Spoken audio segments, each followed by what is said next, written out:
अनुभवी लोगों से मार्गदर्शन लेते रहें। महाभारत से जीवन की सबसे बड़ी सीख। कुरुक्षेत्र का मैदान, चारों ओर शंखनाद की गूंज, धरती कांप रही थी, आकाश धूल से भर गया था।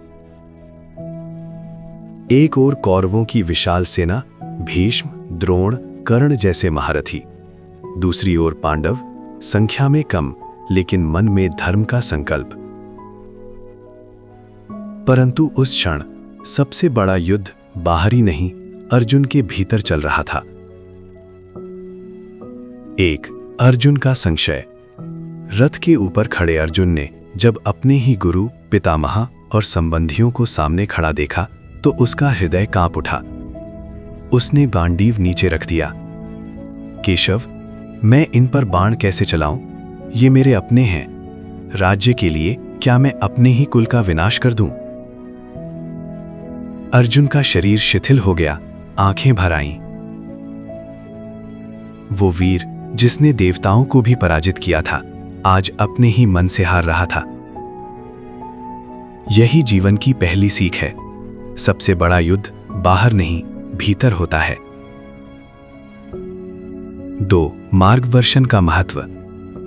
अर्जुन यदि उस क्षण अकेला होता तो शायद युद्ध वहीं समाप्त हो जाता, शायद पांडव हार मान लेते, शायद इतिहास बदल जाता। लेकिन उसके रथ पर कौन था? स्वयं श्री कृष्ण। अर्जुन ने कहा, माधव, मैं आपका शिष्य हूं, मुझे मार्ग दिखाइए। यही वो क्षण था जब अर्जुन ने स्वीकार किया, मैं नहीं जानता। और यहीं से विजय की शुरुआत हुई। जीवन में जब हम ये स्वीकार कर लेते हैं कि हमें मार्गदर्शन चाहिए, तभी सही दिशा मिलती है। 3, गीता का उपदेश, अज्ञान से ज्ञान की ओर। श्री कृष्ण मुस्कुराए। उनकी मुस्कान में करुणा भी थी, दृढ़ता भी। उन्होंने कहा, अर्जुन, जिसे तुम अपना मान रहे हो वो शरीर है। आत्मा न जन्म लेती है न मरती है। कृष्ण ने कर्मयोग, ज्ञान योग, भक्ति योग का उपदेश दिया। उन्होंने समझाया, कर्तव्य से पीछे हटना अधर्म है। परिणाम की चिंता मत करो, कर्म करो, फल मुझे अर्पित करो। अर्जुन धीरे धीरे बदलने लगा। उसकी आंखों में धुंध साफ होने लगी। यही मार्गदर्शन की शक्ति है। वो भ्रम को स्पष्टता में बदल देता है।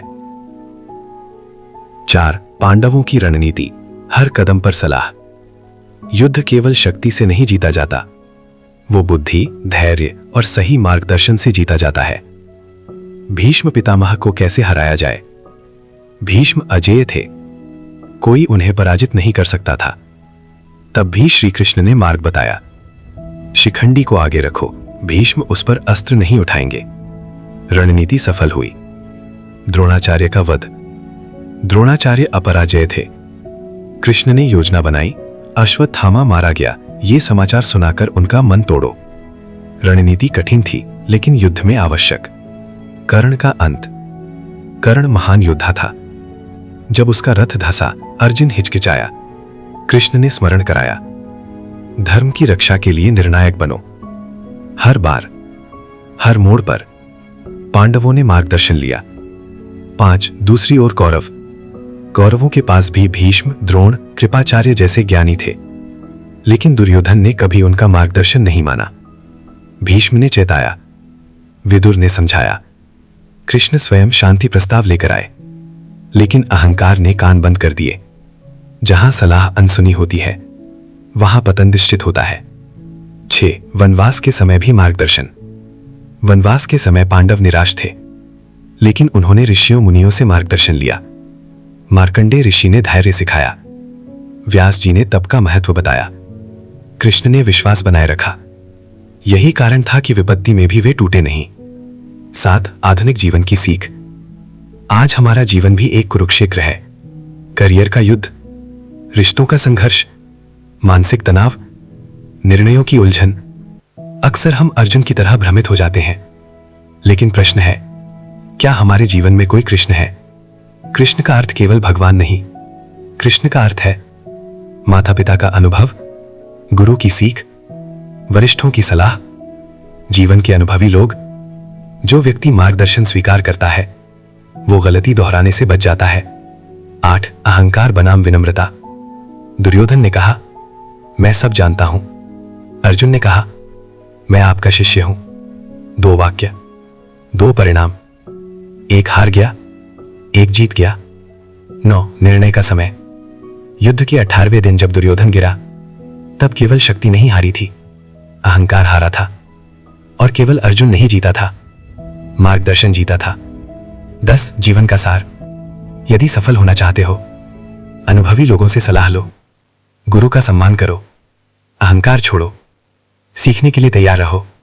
याद रखो, जो अकेले चलता है वो जल्दी थक जाता है, जो मार्गदर्शन लेकर चलता है वो मंजिल तक पहुंचता है।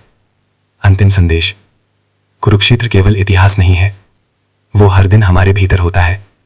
जब भी मन भ्रमित हो, जब भी निर्णय कठिन लगे, जब भी रास्ता धुंधला दिखे, अपने जीवन के कृष्ण को याद करो, उनसे पूछो, उनकी सुनो, क्योंकि जीत हमेशा उसी की होती है जो सही समय पर सही मार्गदर्शन लेता है। जय श्री कृष्ण।